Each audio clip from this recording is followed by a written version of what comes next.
Greyhound, isinagawa naman sa loob ng Bataan District Jail. Detalye na balita mula kay Danny Comilang, RH37. Danny, good morning. Nagsagawa ng Joint Greyhound Operation ang mga tauhan ng Bataan District Jail, Male Dormitory katuang ang Orani Municipal Police Station sa pangunguna ni Police Staff Master Sergeant Randy Enrile.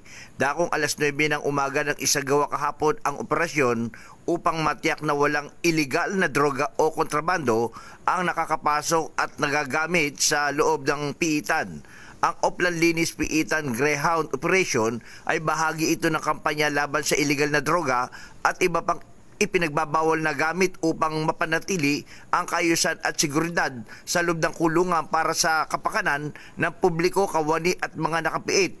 Kasabay nito, sumailalim din ang ilang person deprived of liberty PDL sa random drug testing upang tiyakin na ang pasilidad ay nananatiling ligtas at walang nakakapasok na ipinagbabawal na droga.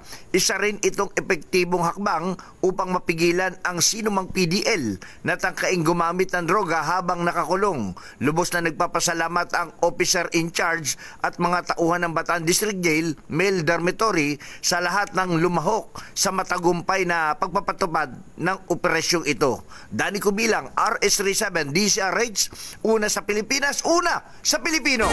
Maraming salamat, Danny.